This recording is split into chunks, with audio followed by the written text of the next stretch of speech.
Collocations are vital for the IELTS speaking and listening exams, especially if you want to get over a Band 7. To achieve a Band 7, you need to show an awareness of collocations in English. But if you want to achieve a higher band, then you need to make sure that you're using collocations in a natural way. So in this video, I will be using the ELSA app to teach you some of the most common and useful collocations that you can use in the IELTS exam. Now, I have talked about ELSA before and how fantastic this app is at giving you instant feedback on your pronunciation. Using AI technology, that's artificial intelligence technology, it pinpoints the mistakes that you're making with your pronunciation with incredible accuracy actually, and it gives you feedback on how to improve your pronunciation. Now, you need to remember that with the IELTS speaking criteria, pronunciation is very important as you will be marked on it. So in order to achieve a high score on the IELTS speaking exam, you also need to make sure that you're speaking clearly and that you can be understood. ELSA are giving my students, that's you, 30% off their yearly subscription, or a whopping 80% off their lifetime subscription. You can use the link in the description of this video to claim those offers right now. Honestly, ELSA is just like having a little pronunciation teacher in your pocket who you can take with you on the go and practice with at any time. I've also created a free study deck just for you with 50 of the most common and useful collocations that you can use in the IELTS exam. So in the description, I will put a link to that study deck and you can go and check it out for free. You can listen to the pronunciation of the collocations and you can practice using them so you can prepare for your IELTS exam. Now let's practice some collocations together. I will be splitting up this video into different sections so that we can focus on collocations about, for example, the home, technology, transport, and so on. So before we get started, if you're wondering what a collocation is, it's essentially a group of words that we usually find together. If you change the order of them, or if you change one of the words, it can sometimes sound a little bit strange. It's not wrong to change the order and it's not wrong to change the words, but as I said, it can sound a little bit strange. Here's a common example. Black and white. Now, this is a very common collocation. If I change it to white and black, some people will think, that feels weird. I don't know why, but that feels weird. And that's because it's a collocation. Black and white is the order that we usually say it in. But do bear in mind that maybe in your language, it's the other way around. And it might sound weird if you translate and say black and white, because maybe in your language, it's different. The collocation is different. Okay, so let's get started. Let's jump into the ELSA app. And there is a specific section just on IELTS practice, which I absolutely love. We're going to go on to that and we're going to go to part 1. So if you're not familiar with the IELTS exam, there are 3 parts to the exam, okay? This is focusing on collocations that you could use in the first part of the exam. So we're going to start with entertainment and then we're going to jump to on my phone, keep in touch. So get ready to speak. On my phone. On my phone. So notice that they're using on my phone, not in my phone or I'm with my phone. That's a very common one, but on my phone. I'm on my phone. So you can see that ELSA gives me feedback. What I will do on the next one is I will make a mistake and you will see what ELSA does. I have a lot of apes on my phone. So you can see here, I didn't say have, I said have a lot of, so with of, I think I used the schwa. When with apps, I said apes, okay? So what we can do is jump to this and you can see it says, you said a. Pronounce a here with the vowel a, as in last and bad. Now, of course, last can also be said as last, okay? Open your mouth and keep your tongue low. If your tongue and jaw are too high, it might sound like as in bed. So this is really good. It lets me listen. Ah. Okay. So I can go back. I saw it on that website. No, I cut the T there, website. I need to do the B a bit stronger. But website. I saw it on that website. So notice when we're talking about technology, on my phone, on a website, on a web page, and so on social media, on Facebook, on Instagram, we use the preposition on. Keep in touch, to keep in touch. Now, if you're thinking, how do I use keep in touch in a sentence? Just tap extra information, and here we can see an example sentence. We try to keep in touch even after he left for another city. Now, I'm not going to play each of the recordings, we'll just talk about the collocations, but they are all collocations that are on the app. So now we're going to jump to internet collocations. Use the internet. We can also say go on the internet or browse the internet. You might see in some older textbooks where they use surf the internet, but I'll be honest, nowadays we don't say surf the internet. That feels very 90s does that, or like early 2000s. It's not something we use that much. We tend to say use the internet or go on the internet. Notice again, it's on the internet, okay? Things related to technology, on. Use an app. Exactly the same thing. You go on an app and you use an app. Share a post. For example, you can share a post on Facebook, share a post on your social media. Now we're having a look at some travel collocations. So we have all over the country, all over the country. I have travelled all over the country.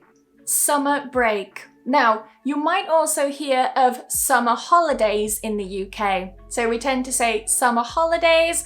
In the US, they might use summer break or summer vacation. So holiday tends to be in the UK, vacation tends to be over in the US. What are you doing for summer break? So you may also get asked something like, what did you do during the summer break? What did you do during the summer holidays? What will you do in the summer holidays? So remember to always anticipate these past and future, even present, of course, types of questions in the IELTS exam. The schools are closed for summer break. Now we're going to go to part 2 of the speaking exam where we can see some more collocations. We're going to start with, I think, hobbies and entertainment this time. So here we're talking about hobbies. We've got get serious about. So we can use this when we want to talk about becoming more serious, more dedicated to something. So I could say, I'm getting more serious about studying Japanese. So notice that I use the ing.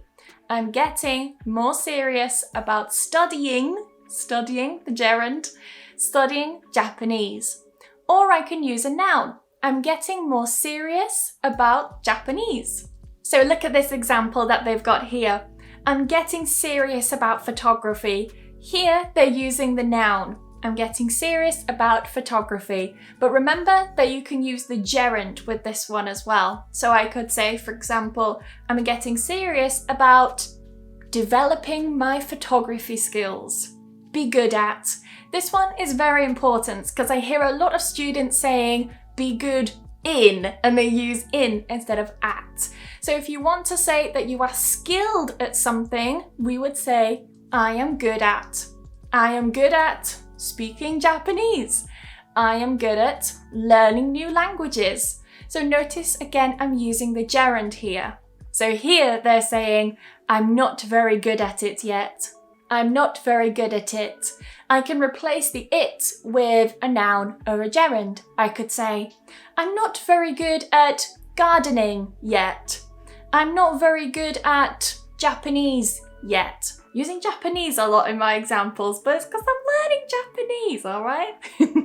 So now we're looking at the section in people and events. We're looking at collocations with success and successful. The first one here is to become successful. Extremely successful. A big success. So in a sentence we could say, it was a big success. A huge success. It was a huge success. This one's really going to impress the examiner. An overwhelming success. It has been a huge and overwhelming success and has far exceeded expectations. Now we're going to jump to the final part of the exam, part 3. And a lot of students are quite scared of this part of the exam because they think, oh, the questions are completely random. How do I guess what they're going to ask? But you'll find that the questions tend to focus on asking about the future, so like a future prediction, how something was in the past. A lot of the time they also ask for a comparison. So for example, what was something like in the past compared to the present? Or what do you think something will be like in the future compared to the present? They also ask maybe for comparisons about your country, your culture, and your own experiences. So these give you some ideas of the sorts of topics to predict in this part of the exam. So now I'm in the personal belongings and technology section. So here we've got new technology. New technology. Notice the transcription, say that again. The transcription says new technology. And that's because many speakers in the US tend to say new, while in the UK, we usually say new. Modern technology. Innovative technology. So innovative, we could say in a sentence here, they are trying to come up with means invent and create. Innovative technology products. So they are trying to invent new and creative technology products. This is a very good one to use in the exam.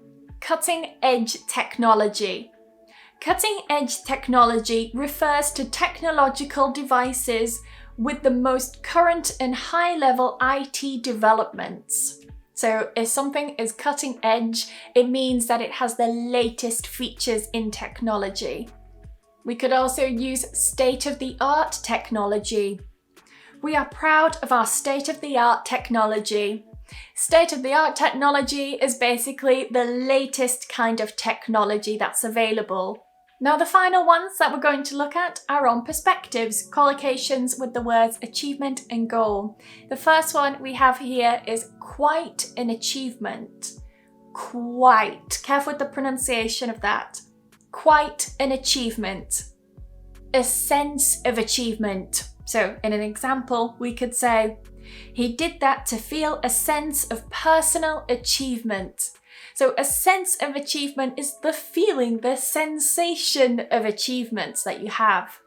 Achieve a goal, a really, really common one. I'm trying to achieve my goal this year. Reach a goal. It does not matter how long it takes to reach the goal. This is a good one. Work towards a goal. She always works towards a goal.